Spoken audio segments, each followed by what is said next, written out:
आज अपन पढ़ेंगे आयत और वर्ग। आयत और वर्ग दोनों आकृतियों में भुजाएं कितनी होती है? 4। अगर इसकी विशेषताओं की बात करें तो इनके अंदर भुजाएं 4 होती है। इसमें भी भुजाएं कितनी होती है? 4 भुजाएं। और कोण भी पूछे जिसमें भी 4 कोण होते हैं और वर्ग में भी 4 कोण होते हैं। और इन कोणों का योग, आयत के भी 3 कोणों का योग 360, 4 कोणों का योग 360 डिग्री होता है। इसमें भी 360 डिग्री होते हैं। कौन योग? किसका योग? सभी कोणों का योग 360 डिग्री होता है। दूसरी विशेषता है कि इसमें आमने सामने की भुजाएं बराबर होती है।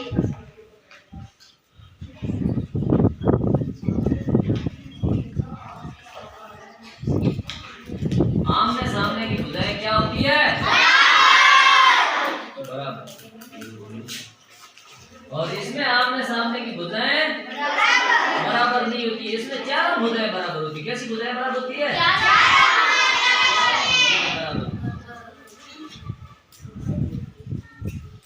4 भुजाएं। इस प्रकार आयत की अगर अपन परिभाषा देंगे तो इन विशेषताओं को पढ़ने से हमें पता चली कि वह आकृति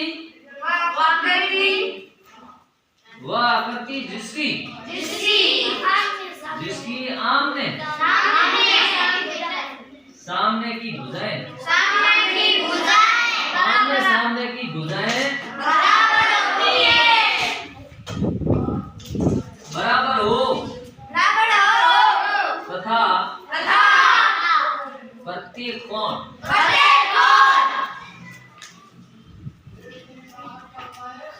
समकोण हो उसे आयत। ऐसी आकृति आमने सामने की भुजाएं बराबर होती है तथा प्रत्येक कोण समकोण होता है, उसे अपन क्या कहेंगे? आयत। और ये वो आकृति इनकी इन विशेषताओं को पढ़ने से, ये विशेषताएं हैं, इनको पढ़ने से हमें ये पता चला कि ऐसी आकृति मतलब वो आकृति जिसकी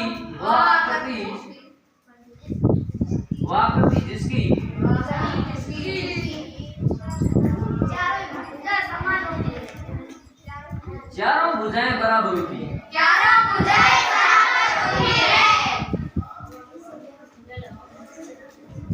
चारों भुजाएं बराबर होती है तथा प्रत्येक कोण इनका कैसा होता है? प्रत्येक कोण समकोण होता है। प्रत्येक कोण समकोण हो उसी वर्ग से वर्ग कहते हैं। अब इन आकृतियों, आयत की आकृति मतलब आमने सामने की भुजाएं बराबर होती है। भुजाएं इसमें 4 होती है, प्रत्येक कोण समकोण होता है और इसकी चारों भुजाएं बराबर होती है। कैसी भुजाएं बराबर होती है? आकृति का नाम है जैसे ए बी सी डी। इनका प्रत्येक कोण समकोण होता है, 90 डिग्री होता है। इनका भी प्रत्येक कोण कैसा होता है? समकोण होता है, 90 डिग्री का होता है। अब इन आकृतियों का ये जो बाहरी चारों भुजाओं का अगर योग देखें तो जो योगफल प्राप्त होता है वो इस आकृति का परिमाप कहलाता है। क्या कहलाता है? परिमाप। और इस आकृति का यह चारों भुजाएं, जो बाहरी चारों भुजाएं हैं, इनको योग करने से जो योगफल प्राप्त होता है वो उस आकृति वर्ग का परिमाप कहलाता है। तो आकृति की जो भुजाएं होती है उन भुजाओं को योग करने से योगफल प्राप्त होता है। बाहरी जो क्षेत्र का योग होता है बाहरी भुजाओं का, वो मतलब उसका परिमाप कहलाता है। क्या कहलाता है?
क्षेत्रफल क्या होता है।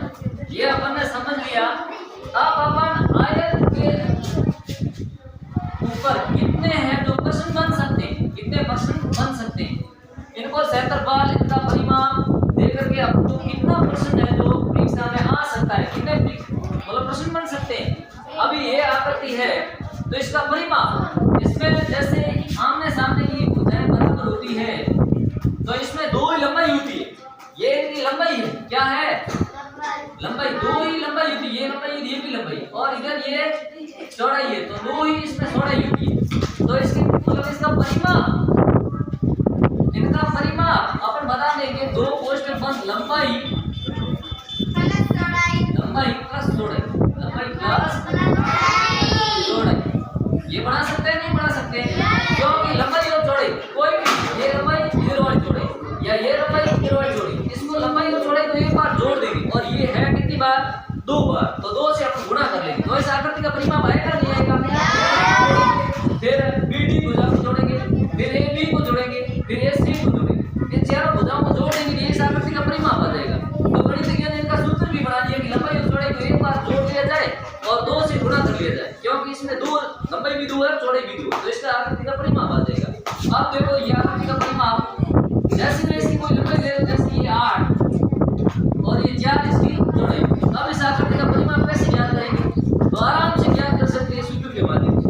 जैसे ये दो कोष्ठक बंद लंबाई इसकी 8 है प्लस चौड़ाई अपने कितनी ले ली 4, अब बराबर इनको जोड़ेंगे तो हो जाएगा 12 और 12 और 2 को गुणा करना, यानी ये मीटर में समझो या सेंटीमीटर में समझ लें, इसको किस में समझ लें, तो ये 24 मीटर इसकी 24 मीटर इसका आकृति का क्या हो गया परिमाप। अब इस परिमाप के ऊपर तीन प्रकार के प्रश्न बन सकते हैं। लंबाई चौड़ाई देकर के आयताकार आकृति का परिमाप पूछ सकते हैं, या परिमाप और लंबाई दे देंगे, चौड़ाई गायब है तो चौड़ाई का प्रश्न पूछ सकते हैं, तो आराम से अपन इसका ज्ञात कर सकते हैं। जैसे इस आकृति का परिमाप क्या है, परिमाप अभी अपने सामने आ गया इसका कि 24 मीटर, कितना है 24 मीटर, और इसकी लंबाई 8 मीटर है। अपने सामने एक ये प्रश्न बन गया, जैसे एक कंडीशन का प्रश्न, आयत का परिमाप देके या आयत का परिमाप और लंबाई चौड़ाई, इसमें तीन प्रकार के प्रश्न बनेंगे। कितनी कंडीशन का, पहली कंडीशन का प्रश्न बनाया आपने, जैसे 8 मीटर और इसने अपने चौड़ाई अपने सामने पूछ ली, चौड़ाई अपने पास में मान ली पूछ ली, एक प्रकार का प्रश्न बना दिया, तो अपन आराम से इसको बता सकते हैं कि परिमाप दिया हुआ है तो परिमाप का सूत्र लगाओ, परिमाप बराबर दो कोष्ठक बंद और लंबाई प्लस चौड़ाई। अब देखो यहाँ परिमाप हमने इसमें दिया हुआ 24 मीटर बराबर दो कोष्ठक बंद, लंबाई इसमें 8 मीटर अपना प्रश्न में दी हुई है, चौड़ाई नहीं है तो हम x मान लेंगे, क्या मान लेंगे 24 बराबर ये 8 और 2 को गुणा किया 16 प्लस x और 2 को गुणा किया 2x। अब ये बराबर 2x अपने पक्ष में ही पड़ा है, उधर ये दायां पक्ष कहलाएगा, ये कौन सा पक्ष कहलाएगा बराबर से आगे वाला दायां पक्ष, इधर वाला बायां पक्ष। ये 24 इधर है, जब ये संख्या 16 है ये प्लस की है, इधर ये संख्या के आगे कोई चिन्ह नहीं है, इसकी मतलब ये संख्या किसकी है धन की है, प्लस की है, तो इधर आएगी ये माइनस की हो जाएगी, और ये बराबर कितना हो जाएगा 24 में से 16 गए, पीछे कितने रह गए, दोनों कितना रह गया 8, कितना रह गया 8 बराबर 8।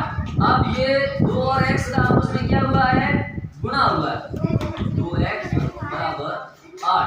अब ये 2 और x इन संख्याओं आपस में यहाँ पर अपन ने कोष्ठक खोला तब क्या किया गुणा किया, यहाँ x बराबर करेंगे तो 8 के अंदर ये दो संख्या है तो भाग के रूप में आएगी, और x बराबर 8 के अंदर 2 का भाग देगा कितना आएगा 4 मीटर। देखो चौड़ाई आई कि नहीं है इसकी आकृति की, 4 मीटर चौड़ाई आई कि नहीं है, वापस 4 मीटर चौड़ाई आई। तो इस प्रकार ये लंबाई और चौड़ाई दोनों में से कोई भी पूछ सकते हैं, परिमाप देकर के लंबाई या चौड़ाई में से एक दे देंगे तो कोई भी प्रश्न पूछ सकते हैं, या लंबाई चौड़ाई देकर के आपको परिमाप पूछ सकते हैं, या परिमाप में लंबाई देकर के चौड़ाई पूछ सकते हैं, या परिमाप में चौड़ाई देकर के लंबाई या लंबाई देकर के चौड़ाई। तीन कंडीशन के प्रश्न इसके ऊपर बन सकते हैं। इस प्रकार कर सकते हो नहीं कर सकते हो। अब इस आकृति का क्षेत्रफल, इस आकृति का क्षेत्रफल तो इसमें तीन कंडीशन का प्रश्न, परिमाप पूछ लेंगे, परिमाप देकर लंबाई दी हुई है तो चौड़ाई पूछ लेंगे, परिमाप देकर के चौड़ाई देकर के लंबाई भी पूछ लेंगे। लेकिन कंडीशन क्या रहेगी, यही प्रश्नों की कंडीशन हल करने की रहेगी। जैसे अभी देखो इसी प्रश्न में अपन कर सकते हैं, जैसे यहाँ देखो चौड़ाई अभी अपन ने कितनी ज्ञात की है, 4 मीटर। कितनी है, 4 मीटर। मान लीजिए ये अपने सामने नहीं है, प्रश्न में अपन को दे दिया कि परिमाप 24 मीटर है, लंबाई इसकी दी हुई है नहीं, चौड़ाई आपके पास है 4 मीटर है। क्या उस आयताकार आकृति या आयताकार मैदान किसी भी प्रकार का कोई प्रश्न बना ले तो बताइए उसकी लंबाई क्या होगी। आप बराबर ही परिमाप वाला सूत्र लगाना। परिमाप आयताकार आकृति परिमाप क्या होगा, परिमाप बराबर 2 कोष्ठक बंद लंबाई प्लस चौड़ाई बराबर परिमाप आपके 24 दिया हुआ है, 2 कोष्ठक बंद लंबाई इसमें आपकी बार अपने सामने नहीं है, अपन x मान लेंगे प्लस चौड़ाई इसमें 4 दी हुई है बराबर इसको ये 24 के 24 इसको गुणा किया 2x प्लस 4 को 2 गुणा किया आ गया 8। ये कैसा पक्ष है, दायां पक्ष। यहाँ ये 2x बराबर 24 में से 8 निकालो, 24 में से 8 निकालो बराबर ये 2x यहाँ निकालेंगे, 24 में से 8 कितना रहेगा पीछे 16, कितना रहेगा 16। अब देखो 2x बराबर 16 ये यहाँ पे करना, x बराबर करूंगा तो गुणा की संख्या किसमें आएगी, पक्ष ऐड करेंगे तब भाग में आएगी, क्योंकि पहले दाएं पक्ष में थी, ये दाएं पक्ष में संख्या तो इधर आएगी, ये अभी यहाँ आई तो ये प्लस की संख्या माइनस में होगी। अभी ये संख्या गुणे की है क्योंकि इसमें आप जब कोष्ठक खोला क्या हुआ, संख्याओं का गुणा हुआ, यहाँ पर ये संख्या भाग में आएगी, यानी x बराबर मान कितना उत्तर कितना आ गया, ये कितनी बार कटेगा 8 बार, तो x बराबर 8 आया कि नहीं, यानी देखो लंबाई वापस 8 मीटर मिली। तो इसमें आयत का परिमाप देके आपको किसी भी प्रकार का प्रश्न पूछे तो कर सको नहीं कर सको, आप तो कर सकते हो ना।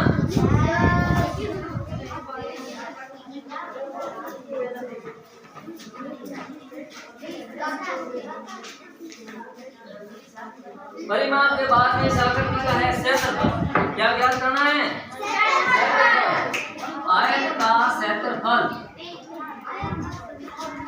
क्षेत्रफल को ज्ञात करना तो आसान है, इसका सूत्र है आयत का क्षेत्रफल ज्ञात करने का सूत्र है लंबाई गुणा चौड़ाई। तो इस आकृति का क्या आ जाएगा, क्षेत्रफल आ जाएगा। देखो इस आकृति का क्षेत्रफल लंबाई कितनी है 8, चौड़ाई कितनी है 4, तो गुणा करेंगे कितना होगा 8 गुणा 4 32 वर्ग मीटर इसका क्षेत्रफल। क्षेत्रफल अनुसार वर्ग में आता है, वर्ग मीटर हो वर्ग सेंटीमीटर। अब ऐसी आकृति जिसका क्षेत्रफल दिया हुआ है, लंबाई दी हुई तो चौड़ाई पूछ लेगा वो, जिस प्रकार परिमाप देकर के लंबाई देकर के चौड़ाई पूछ सकता है, चौड़ाई देकर लंबाई पूछ सकता है, तो इसी प्रकार इसमें भी पूछ सकता है। तो क्षेत्रफल दिया हुआ है, परिमाप में तो परिमाप वाला सूत्र लगाना था, क्षेत्रफल में क्षेत्रफल देकर के लंबाई चौड़ाई दी है तो उसमें से एक भुजा दी है, क्षेत्रफल दिया हुआ है तो हमने एक भुजा पूछा भी में भी ज्ञात कर सकते, उसमें भी आप ज्ञात कर सकते हैं। जैसे देखो आयताकार आकृति जिनका क्षेत्रफल, ये आयताकार या आयत है जिसका क्षेत्रफल आपके 32 वर्ग मीटर, 32 वर्ग मीटर, और इसकी चौड़ाई बराबर 4 मीटर दी हुई है।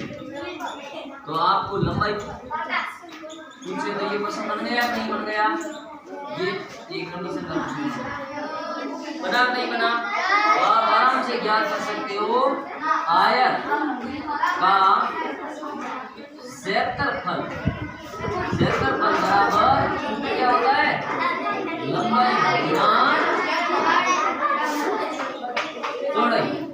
क्षेत्रफल कितना दिया हुआ है 32 और लंबाई कितनी दी हुई इसकी, लंबाई अपने पास में नहीं है, ये लो x, और चौड़ाई कितनी दी हुई है 4। देखो 32 बराबर 4 इंटू x करेंगे कितना 4x होगा नहीं होगा, ये दायां पक्ष बराबर से इधर वाला बायां पक्ष, x बराबर करेंगे तो 32 के अंदर हम क्या करेंगे 4 को भाग आएगा तो कितना आएगा बराबर, ये कट जाएगा तो 8 मीटर लंबाई वापस आएगी नहीं आएगी।